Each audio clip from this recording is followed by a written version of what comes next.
This is Roger Stone for American Sovereign Bullion. Since 2020, the U.S. dollar has lost over 20% of its purchasing power. Meanwhile, gold continues to rise. Call 844-272-2428 or go to asbgold.com now to get your free gold and silver guide and learn how to protect your wealth with physical gold and silver delivered to your door or held in a gold IRA today. So go to asbgold.com now. Don't wait for the markets to drop. That's asbgold.com. Listen, all you New Yorkers. Excuse me. Taxi. Okay, we're looking around. This is the 77 WABC minicast. Now, person who knows this topic all too well, Randy Mastro, who is a partner at Deckert, great attorney. If you need an attorney, I would recommend Randy Mastro, partner at Deckert. But when he wasn't at Deckert, big law firm, making big money and doing public service, he was Mayor Eric Adams' chief of staff, deputy mayor for first deputy mayor for Mayor Adams. He was deputy mayor for operations to Mayor Rudy Giuliani. Before that, he was an assistant United States attorney and deputy chief of the civil division in the Southern District of New York. So Randy Mastro worked at the highest levels with two very different mayors, Eric Adams and Rudy Giuliani, obviously. So he has been watching this process. He's been in this game literally for decades. And he's going to join us now to give us his observations. How are you, Randy? Happy Easter. Pleasure to be with you, and happy Easter to you as well. So you heard my introduction, Randy, and how I see the situation between the mayor and the council and the budget and what it means to have a mayor who can't handle the council, let's call it, where the council winds up stronger than the mayor, and what that means for the mayor's effectiveness going forward. What's your take on it? Well, when you're a newly elected mayor, you come in with a wave of enthusiasm. Zohran Mandani had an opportunity to unite the city and build strong bridges with the city council. And instead, he seems to have squandered that opportunity and made basically a rookie mistake with how he's handling the budget. A self-inflicted wound, because he was so hell-bent on raising taxes, he decided to make that his sole focus. He exaggerated the state of the city budget, claiming we were in crisis, claimed we had an $11 billion deficit going into the next fiscal year. He had to quickly backpedal on that and acknowledge it was a much smaller deficit. And then he was hit with, I want to raise taxes on the rich. I want to raise property taxes, threatening in Albany, threatening at the city council level, and it's backfired on him. He even said we're going to use the reserves, the historically high reserves that we implemented in the Adams administration. He was going to raid those because we were supposedly in such a crisis. We were never in a crisis. And mayors should project that they are leading, that they are uniting, and they can address any problem. Instead, he came into office and immediately announced, literally weeks into office, a crisis that didn't exist. The rating agencies responded by saying, oh no, independent rating agencies that had, given us, high ratings consistently over the past 4 years, improved over those 4 years. He comes in, now they're all listing New York City as negative, which has implications for how we can finance our capital projects. All those projects you mentioned, those great state projects at the airports and otherwise, okay, that you finance through bonding authority, through debt finance. When rating agencies downgrade you, it costs you many more millions to do projects like that a city needs. And then he left the city council out of the equation. And I never thought I would say this. The city council is coming to the rescue. It is standing up to the mayor, and it is saying, we don't need to increase spending by $11 billion from the prior fiscal year and increase taxes on the wealthy, property taxes to pay for it. We don't have a crisis. We have to close, yes, about a $5 billion gap. The way the city budget is done, as you well know, Governor, is that you have to balance the city budget year to year. But there are always out-year gaps that have to be closed. When Eric Adams came into office from Bill de Blasio's administration, with COVID still raging, it was over a $5 billion deficit that had to be closed. You didn't hear Eric Adams whining and saying it was a crisis. You saw him roll up his sleeves and balance the budget and work with the city council to do that. During the year I was privileged, 2025, to be his first deputy mayor, we passed a budget with the unanimous approval of the city council. That hasn't happened in many, many years. Instead, now you have a mayor who's openly at war with his speaker, who's putting out tweets and social media and videos criticizing the council, who apparently is so enraged that the council has the temerity to do its job that he's sending nasty tweets to them, one-on-one. That's no way to govern. And it's unfortunate because we're not in a crisis. We're the greatest city in the world.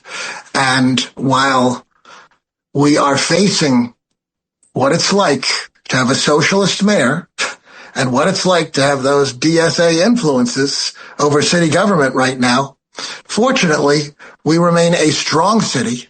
We remain a city with checks and balances. And Julie Menin, the new speaker, and the city council are stepping up to the plate. Yeah. I agree with everything you said, Randy, but it's I don't know that people appreciate how bizarre a circumstance this is. You alluded to it. The legislative body normally wants to spend more money, right? They're more susceptible to special interests. Every member has a project that they want to do in their district. So their budget is normally much higher than what the executive proposes. Completely right. This it's true in the city. It's true in Albany. The Senate and the Assembly this year want to raise taxes $4 billion. That's their budget proposal, $4 billion increase. The Governor Hochul says no new taxes. They say $4 billion in new taxes. City Council historically was even worse, right? They were more extreme, wanted more money, and the mayor was the responsible check and balance. Here you have the city council, which is actually more financially responsible than the mayor, saying to the mayor, we're not doing your property tax increase. We're not raising these taxes. There is no crisis. We're not touching the rainy day fund. And we can fund all the priorities that we need to fund. That I haven't seen. And Randy, what are the consequences to a mayor who right out of the box loses control and becomes ostracized by the city council? And many of those city council people are socialists also, who were theoretically supposed to be his allies in making this the socialist city, which Senator Bernie Sanders says was going to be an international example of how socialist government can work.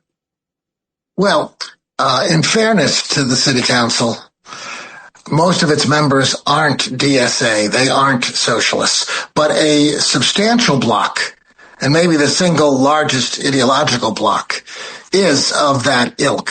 Now, I started my remarks, I couldn't agree with you more. I started my remarks responding to your question by saying, I never thought I would say this. I never thought I would say that it's the city council that is showing the fiscal integrity, because typically what mayors do, and what we always planned in our budgets, and what I helped Mayor Adams plan in 2025 was, you budget expecting the city council to add more in spending. You have the reverse happening now. You have a mayor hell-bent on raising taxes and wanting to increase spending by $11 to $12 billion and complaining about a $5 billion budget gap. You can do the math. You don't spend 11 to 12 million if you have a $5 billion gap to close, because you're spending more than the gap. Yeah. But leaving that aside, I think the city council is recognizing something in a lot of areas, and I think you are going to see it in their actions, like Speaker Menon passing a bill to protect houses of worship and entering and exiting those houses and keeping virulent protesters away from the fronts of synagogues, mosques, churches. That legislation passed. Let's see what our mayor does with that. But you're going to see the council step up to be vigilant against anti-Semitism, because there's no confidence that this city administration will be vigilant about anti-Semitism. In fact, they're changing the definition of what constitutes a Jewish hate crime. Unbelievable. Yes. They spiked. There are more anti-Semitic hate crimes committed in this city. I never thought I would say it, Governor, and that I live in a city where there are more hate crimes against Jews than any other group, all the other groups combined. And now they're changing the definition in the Mamdani administration. That is crazy. But coming back to the budget, the city council is doing the right thing. The mayor overplayed his hand. That doesn't mean he can't make corrections over time. Doesn't mean he can't learn on the job. But the first reaction, it was actually, you'll forgive me for saying this, but it was actually very Trumpian. It was, declare a crisis, attack your adversaries, divide and conquer, make it a class warfare against the rich, and demand that you get your result. Go on social media, go put out videos, attacking your adversaries, having huge rallies, with Bernie Sanders and DSA, to try to pressure, to try to create a false impression that there's a crisis where you need to have all these tax increases. It feels very Trumpian from the far left. Yes. No, I'm with you 100%. The reason I think is even more problematic, Randy, and I'll leave you with this thought and we'll see how it plays out. The tension between the executive and the legislative is real. And once the legislature knows they can eat your lunch, and they can beat you, that's a pattern that is very hard to change. You look at the governors who have been successful, they dominated the legislature. When you have a legislature dominate the executive, it's very hard for that executive to be successful and effective. And I think this council is cleaning his clock. And that's going to be very, very hard to change. Once they know they can stomp you, they will stomp you. Randy, thank you. Thank you very much for being with us. Thank you for your public service. What you did for the Adams administration, God bless you. You were really needed and you really stepped up. What you did with Mayor Giuliani, God bless you. Thank you for what great service in what is a thankless position. But you did a masterful job. Happy Easter, my pleasure. friend. Thank you very much. Good to be with you. We'll take a break. Stay with us. Listen to this podcast now on the Red Apple Podcast Network.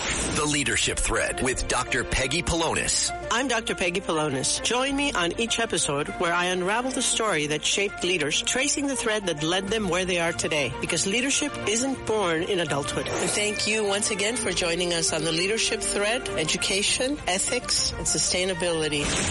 Download all of Red Apple Media's podcasts right now through your favorite podcast platform.